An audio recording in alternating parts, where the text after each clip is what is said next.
Marami pong problema sa daigdig. Naniniwala ba kayo na daigdig na ito ay punong-puno ng problema? Ano-ano po ang mga problema sa daigdig na ito? Marami po ang may problema sa daigdig at iba-iba po ang problema ng mga tao sa daigdig. Sa palagay niyo po, ano po ang pinakamalaking problema ng tao sa daigdig?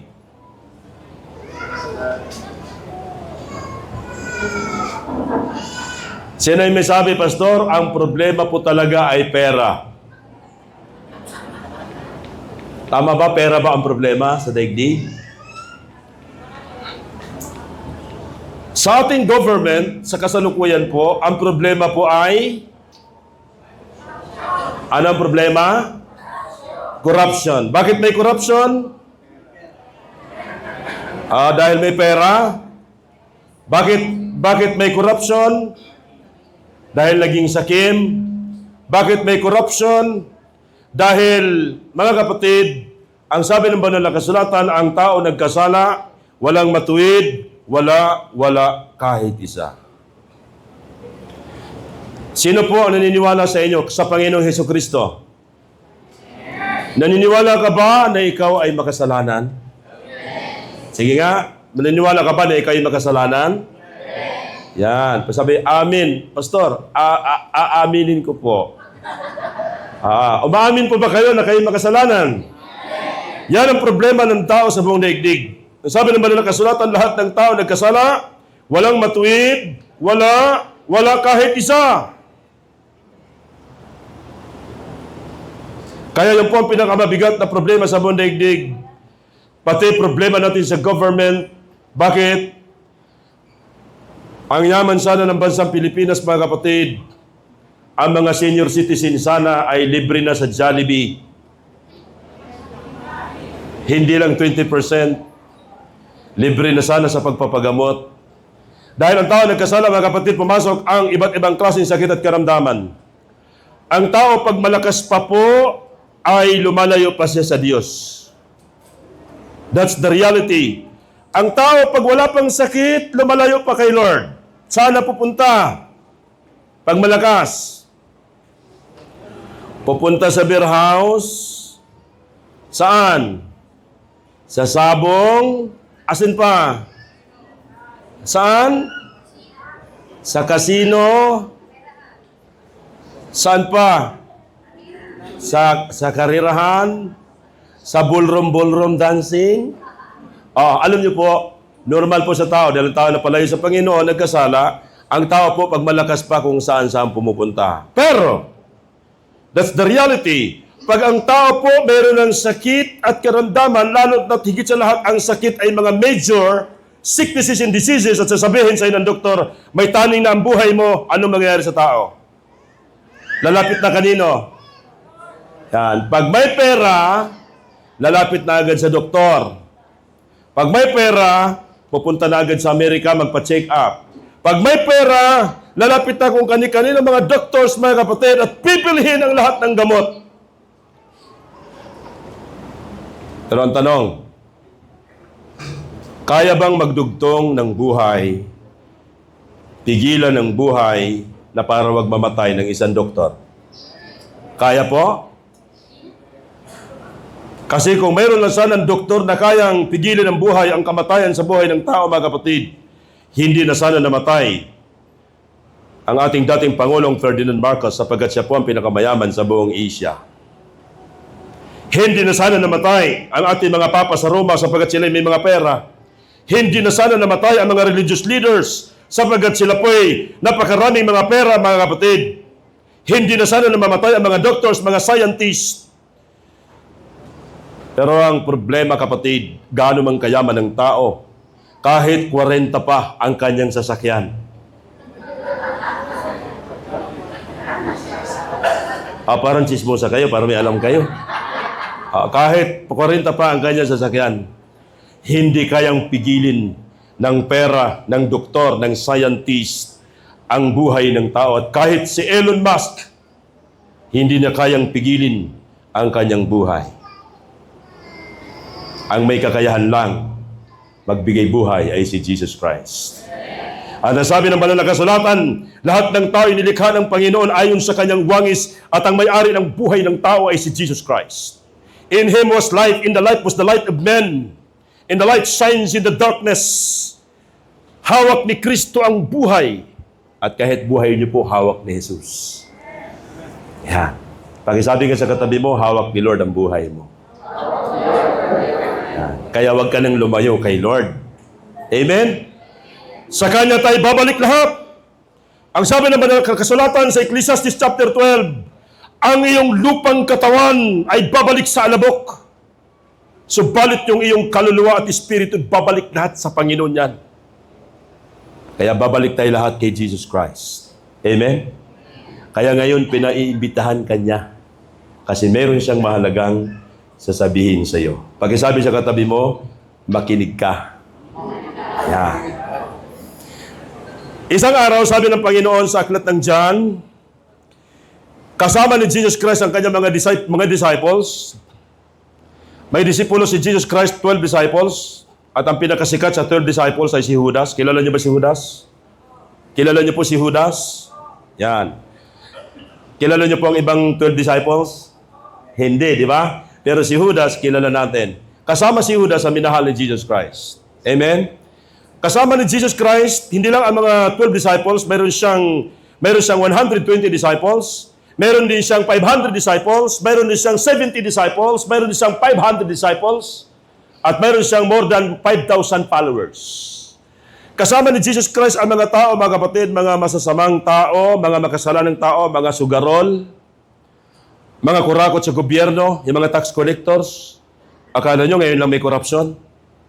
Akala nyo ngayon lang mayroong flood control? Noon pa po, meron pong mga corruption na nangyayari sa panahon ni Jesus Christ. Kasama ni Jesus Christ yung mga maniningil ng buwis, mga kurakot sa government. Kasama din ng ating Panginoon, sumusunod sa Kanya yung mga abogado, mga attorney, yung mga pinag-aralan. Kasama rin ni Jesus Christ, mga kapatid, yung mga tao pong makasalanan, yung mga prostitutes. Kasama din ng ating Panginoon, yung pong mga taong hiwalay sa asawa, yung pong mga tao pong napakarami na rin po naging asawa. Kasama din po ng Panginoon. Aha. Kasama din po ng ating Panginoon, mga kapatid, yung mga lasinggero, yung mga makasalanan. Kasama din ng ating Panginoon, yung may mga sakit at karamdaman. Yung po mga taong naabuso sa lipunan. Yung po mga taong na-abuse ng government. Kasama po ng ating Panginoon. Sumusunod sa ating Panginoong Jesucristo. Bakit? Sa Panginoon, kapag sumusunod sila, nagkakaroon sila ng pag-asa. Ang mga makasalanan nagkaroon ng kapatawaran. Kapag sumusunod sila sa ating Panginoong Jesucristo, mga kapatid, ang mga may sakit nagkakaroon ng kagalingan, ang may kaguluhan sa family, nagkakaroon ng kaayusan sa family, ang mga adik, mga kapatid, salin mang kaadikan sa buhay, mga kapatid, nagkakaroon ng kapatawaran at pagtino ng buhay sa Panginoon. Habang sumusunod sila kay Jesus Christ, nakita ng Panginoon ng bawat isa sa kanila na mayroong mga problema. Verse 1. Alam ni Jesus kung ano problema ng bawat isa. Bakit? Si Kristo po ay all-knowing God. Siya ang Diyos na alam ang lahat ng bagay. Alam ni Jesus maging bilang ng buhok ng isang tao. Ang sabi ni Jesus sa kanyang mga followers, huwag magalumihanan ng inyong puso. Sa translation na ginamit dyan ay huwag mabagabag ang inyong kalooban. Sa ibang translation, huwag mamroblema ang inyong puso. Ano ang unang in-address ng Panginoon sa tao? Yung kanyang kalooban. Yung kanyang problema. Bakit? Ang tao po may damdamin. Ang tao po may mga suliranin. Ang tao po napakaraming mga problema sa sangkatauhan. Pero kayo lang po yata ang walang problema. Meron ba dito walang problema sa buhay? Meron po? Ibig sabihin, lahat po tayo may problema? Yan. Taas nga po ang kamay, nagsabi, Pastor, may problema po ako. Sige nga po, kayo mahiya. Kayo mahiya. Alam ba ng katabi mo ang problema mo? Alam. Oo, may nagbulungan doon. Oo. Ang problema ko po ay pera po, pautang po, ha? Oo. Alam ba ng katabi mo ang problema mo? Lahat. Hindi alam. Sino lang ang may alam? Sino may alam? Sino may alam? Si Lord ang may alam. Alam ng Lord ang problema mo sa asawa mo. Alam ng Lord ang problema mo sa anak mo. Alam ni Jesus Christ ang problema mo sa kamag-anak mo. Alam ni Jesus Christ ang problema mo sa trabaho mo. Alam ni Jesus ang problema mo sa sarili mo, sa katawan mo, kung anong sakit at karamdaman mayroon ka. Alam ni Jesus. Pero ano sabi ni Lord? Huwag mamroblema ang inyong puso. Huwag mamagabag ang inyong kalooban. Imbis na kayo mabagabag sa anumang mga bagay sa digdig nito. Anong gagawin? Sabi ni Jesus, sumampalataya kanino? Sumampalataya kayo sa Diyos at sumampalataya din kayo sa akin. Ganda nung kanyang advice. Napakarami kasi mga tao na nagkaroon ng maraming problema, nababawasan yung kanilang pananalig kay Jesus Christ, nawawala yung kanilang pananampalataya sa Diyos, mga kapatid. Saan sila kumakapit? Pag may problema, saan kumakapit? Ang iba sabi, kumakapit ako, pastor, sa patalim. Pag sa patalim ka kumapit, ano mangyayari sa kamay mo? Ha? Masusugat. Ha? Sa iba, kung kani-kanino kumakapit. Kumakapit sa kay mayor. Kumakapit kay kontraktor. Kung kani-kanino kumakapit. Ang iba sa 5-6. Pero sabi dyan, mga kapatid, sumampalataya kayo sa Diyos at sumampalataya kayo sa akin. Anong dahilan bakit gusto ni Jesus Christ na ang bawat isa na may problema manampalataya kay Kristo? Kapatid, napakaraming tao ang nagpapakamatay sa daigdig na ito. Bakit? Kapag nagkaroon ng problema. Halimbawa sa mag-asawa, pag may problema, kanino pumupunta? Nung nagligawan, I love you too.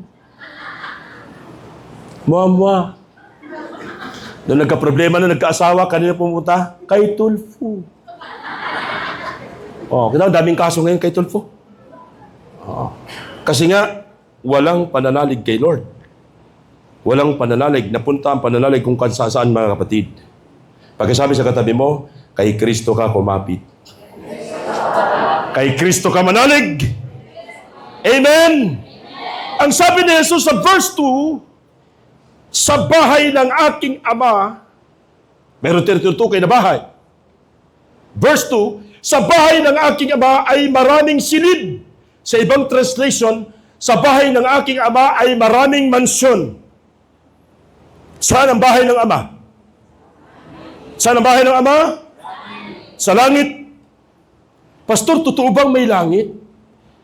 Totoo pong may langit. Ang sabi ng banal na kasulatan, ang langit tirahan po ng God the Father, ng Ama.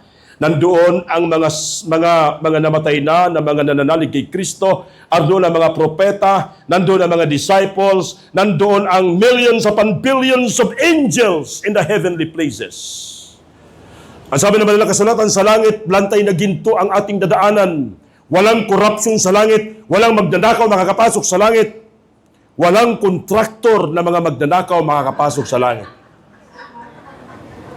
Kapag binasa na po ang Revelation chapter 21 and 22, sa langit, mga kapatid, may lantay na ginto. Ang highway ay lantay na ginto. Ang Bulacan ang pinaka-notorious sa corruption, sa flood control. Pero sa langit, highway. Sa langit, mga kapatid, sabi roon, wala ng araw sapagat ang magliliwanag si Kristo na mismo. Buong kaharian ng buong kalangitan, magliliwanag po ang ating Panginoong Jesucristo, mga kapatid. Sa langit, hindi na mamamroblema sa tubig sapagat aagos ang tubig mula sa trono ng ating Panginoong Jesucristo. Sa kalangitan, mga kapatid, andoon ang napakalinaw na tubig, singlinaw ng kristal na tubig, kapatid. Sa langit, wala ng prime water. Na problema tayo sa prime water, di ba? Prime price pala eh. Prime price. Sa langit, libre ang tubig. Sa langit ang mga tao hindi na magugutom. Pastor, hindi ba kakain sa langit? May kainan sa langit. Kumakain ang mga tao sa langit. Sabi ng banal na kasulatan, may piyesta araw-araw sa langit at ang magpapakain sa atin mismo si Jesus Christ. Palapakan natin si Jesus. Ang sabi ng Panginoong Hesukristo, mga kapatid, sa bahay ng aking Ama sa langit ay maraming mansyon, maraming silid. Kung hindi ito totoo, sasabihin ko ba ito sa inyong pupunta ako roon upang ipaghanda ko kayo ng inyong matitirhan. Sabi ni Jesus, kung hindi ito totoo, sasabihin ko ba ito sa inyo? Naniniwala ba kayo totoo ang mga sinasabi ni Jesus Christ? Naniniwala ba kayo totoo si Jesus? Amen? 2,000 years ago, pangako na ni Jesus Christ na ang bawat isa na mananampalataya, mga disipulo, mga tumanggap kay Jesus Christ, pupunta siya sa langit. Kaya si Jesus, nung siya'y muling nabuhay, siya'y umakyat sa langit, mga kapatid. Nakita ng more than 500 disciples. Umakyat si Jesus sa langit. Sabi ng anghel, ang Jesus na ito na umakyat sa langit, siya rin yung Jesus na babalik mula sa langit. Sabi ni Jesus Christ, ako'y pupunta ron. Ang gagawin ko ron, ipaghahanda kita ng iyong matitirhan. Wow! Wow! At ang inyong titirhan, hindi basta-basta. Mansion ang iyong titirhan. Sinong gustong tumira sa mansion? Sinong gustong tumira sa mansion? Yeah. Ang mansion ng mga kontraktor, sinugod na ng mga realista. Pinagbabato na ng putik. Pero ang mansion sa langit, mga kapatid, forever and ever and ever and ever. Hindi ka na maghuhulog ng 25 years na hulugan, kapatid, sapagkat ginagawa ng Panginoong Hesukristo ngayon ang iyong mansion sa langit. Isang dahilan kung bakit si Kristo hindi pa bumabalik, sapagkat gagawa pa siya ng iyong mansion, ng iyong matitirhan. Amen! Bakit si Kristo gagawa ng matitirhan sa langit, mga kapatid? Sapagkat ang daigdig nito, sabi ng Peter, hindi magtatagal ang daigdig nito. Hindi na ang daigdig magugunaw sa pamamagitan ng tubig, pero sa huling mga araw ang daigdig matutupok sa pamamagitan ng apoy, mga kapatid. Magkakaroon ng malalakas na lindol, sabi ng Revelation chapter 16, ang lindol na yon ay wala ng ibang lindol na darating pa, the mother of all earthquakes. Magtatagpo-tagpo ang mga bundok, mga kapatid, lulubugan lahat ng pulo sa buong daigdig. Saan mo ilalagay ang pera mo? Saan mo igagarahe ang Bentley mo? Ang Rolls Royce? Lulubog ang lahat ng pulo. Ibig sabihin ng banal na kasulatan, sa daigdig nito walang pwedeng maasahan. Matatapos ang buong daigdig. Kaya ang Panginoong Hesukristo, 2,000 taon na po, mahigit ang lumipas, amakyat na siya sa langit at siya magpiprepare ng lugar na para sa iyo. Ang sabi ni Jesus Christ, alam niyo na kung saan ako pupunta. Sumagot si Tomas. 3 years na niyang kasama si Tomas, Lord, hindi ko po alam kung saan po kayo pupunta. Paano namin malalaman papunta sa langit? Ito po ang problema ng tao sa buong daigdig. Ang unang problema ng tao sa buong daigdig, kasalanan. Pangalawang problema ng tao sa daigdig, kung siya'y mamamatay sa daigdig niya ito, saan siya pupunta? Ang iba sabi, Pastor, ako ay makasalanan, sigurado ako sa impyerno, Pastor. Sino po naniniwalang sigurado po kayo sa impyerno kayo? May nag-amen sa likod. Amen, Pastor. Sigurado. Bakit sigurado? Kasi makasalanan ako, Pastor. Sino po yung sigurado kayo na, Pastor, konti lang naman yung aking kasalanan. Siguro, sa purgatory na lang ako, Pastor. Sino may gusto sa purgatory? Pastor, siguro kasi gwapo ako. Tsaka, wala naman akong kasalanan ginagawa, Pastor. Siguro sa langit ako. Sino may sabi sa langit ang punta mo? Tapos nga po ang kamay na sigurado sa langit ang punta. Yung iba, saan ang punta? Hindi ka sure. Ito ang nais sabihin ng Panginoon sa iyo ngayon. Bibigyan ka ngayon ng kasiguraduhan. Amen? Hindi ka lalabas mula sa lugar na ito na hindi ka sigurado. Amen, mga kapatid? Tignan niyo po ang sagot ni Kristo. Sabi ni Tomas sa verse 5, sabi ni Tomas, Panginoon, di namin alam papuntang langit. Maraming tao sa daigdig na ito na nabubuhay sa daigdig na ito. Kumain, matulog, magtrabaho, magbisyo, kumain, matulog, magtrabaho, magbisyo, kapatid. Maraming tao sa daigdig na ito na nabubuhay, pero hindi nila alam pag sila'y namatay kung saan sila tutungo. May langit ba, pastor, o may langit-langitan lang? Saan naroon, pastor, ang langit? May impyerno ba talaga, pastor? Kapatid, problema ni Tomas, for 3 years nang kasama si Jesus, pero hindi niya alam kung siya'y mamamatay, kung saan siya tutungo.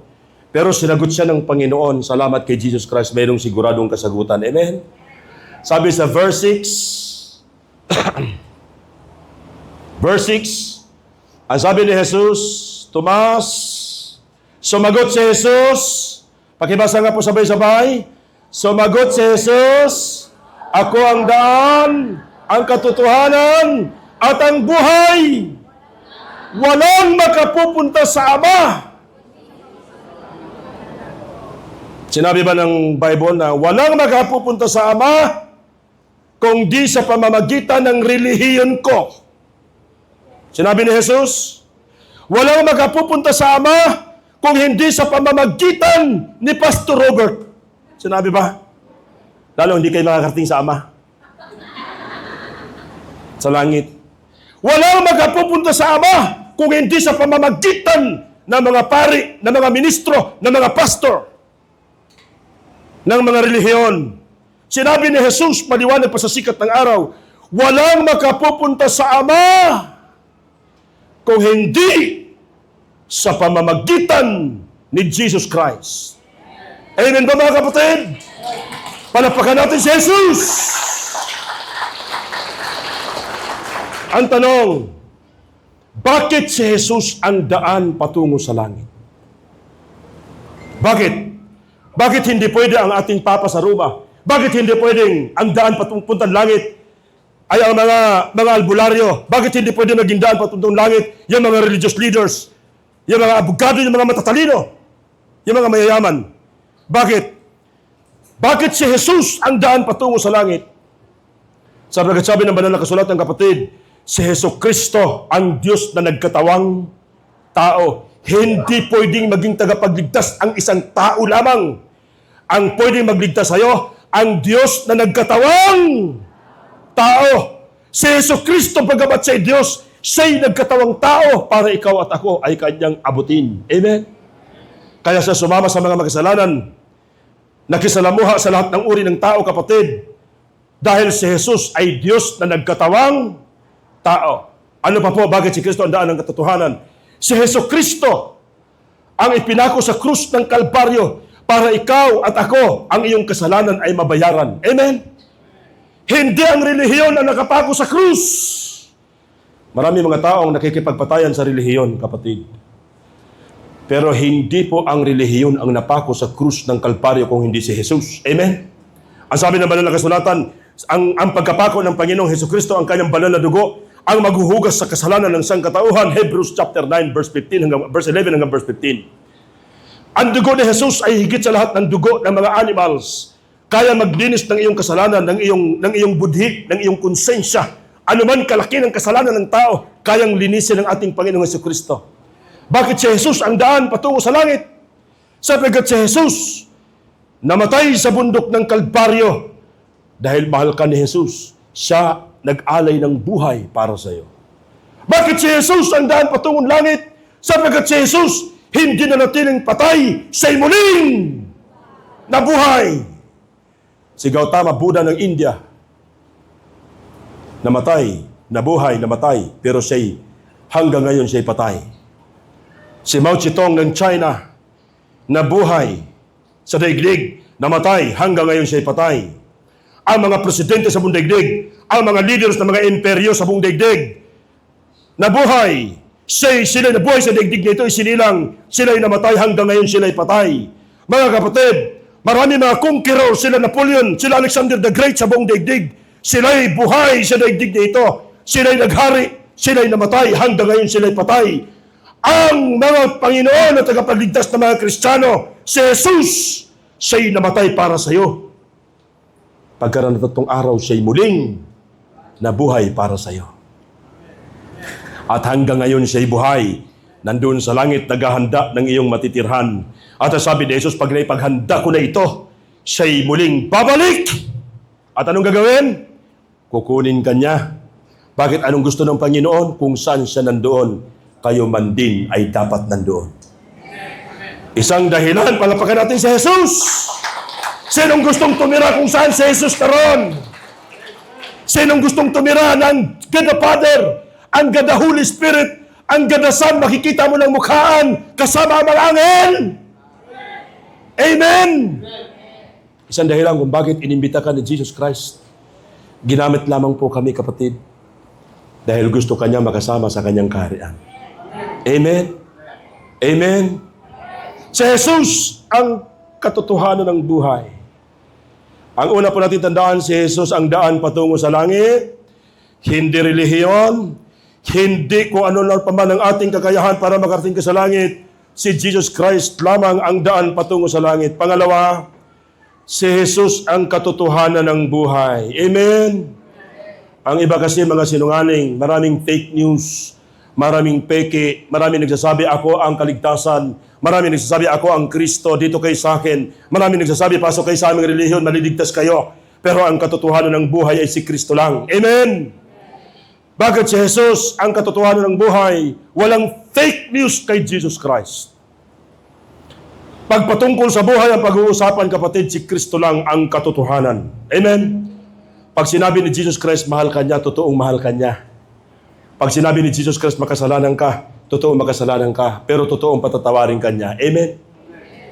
Pag sinabi ni Jesus Christ, ito ang mangyayari sa buhay ng tao, ito ang mangyayari sa buhay ng tao. Panghuli, kapatid, na dapat natin tandaan, si Kristo ang buhay na walang hanggan. Amen? Si Kristo ang buhay at ang buhay na walang hanggan. Sino po ang naniniwala sa inyo na lumabas kayo sa daigdig na ito, aksidente lang? Excuse me po. Sino po?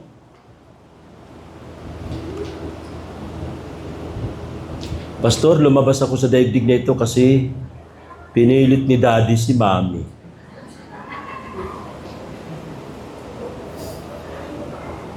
Ang iba nga, nagsisisi pa eh. Sana, Lord, di na lang ako lumabas sa daigdig. Puro pahirap na lang, Lord eh. Ang iba, ayaw nang umarap sa salamin. Sana hindi ka na isinilang. Maharap sa salamin, nagsisisi. Sino sa inyo ang naniniwalang isinilang ka sa daigdig dahil ginusto ng Lord na isilang ka sa daigdig? May plano si Lord sa iyo. Ang dami pong mga buhay sa daigdig na ito, kapatid. Ang daming mga materyales sa daigdig na ito. Kasama ang mga bakterya, pero hindi ka naging bakterya. Naisip niyo ba yon? Ayon sa medical, nung si mama at si papa mo nagkaroon ng lovemaking. Nagkaroon ng lovemaking. Millions of sperm cells ang tumatalsik doon sa bahay bata ng nanay mo. Nag-uunahan, kapatid. Pero isa lang ang magtatagumpay na pwede maging tao. At ikaw yun. Ang iba dissolves. Millions of sperm cells, kapatid, dissolve ang iba. Pero ikaw yung pumasa. Nakikipaghabulan. Papunta sa bahay bata. Yes! That's the reality. Nakikipaghabulan.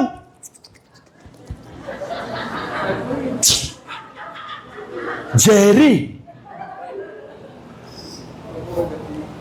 Jason.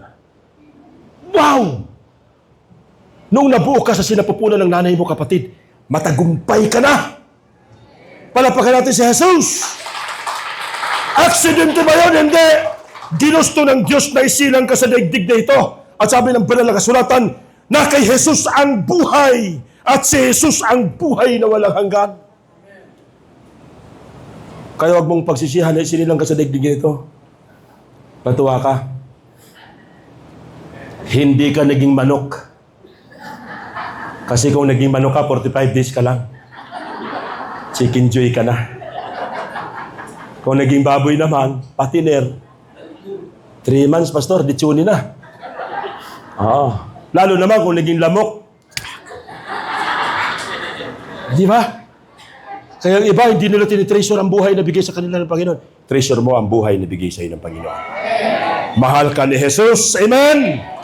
Kaya nga nung nagkasala ka, binigay ni Jesus ang kanyang buhay para sa iyo. Dahil mahal ka ng ating Panginoong Jesucristo, kapatid. Ano po ang iyong gagawin? Ang una mong gagawin, dahil mahal ka ni Lord, manalig ka sa Kanya. Amen? Manalig ka kay Jesus Christ. Manalig ka sa Diyos. Ibigay mo ang iyong buhay sa Panginoon. Ibigay mo ang iyong buhay kasama ng iyong kasalanan, Lord. Ngayong umaga, Panginoon, ibibigay ko yung buhay ko sa iyo. Ikaw pala ang dahilan bakit ako naging tao, Panginoon. Hindi aksidente na ako'y ganito. Ibigay mo ang problema mo kay Jesus Christ.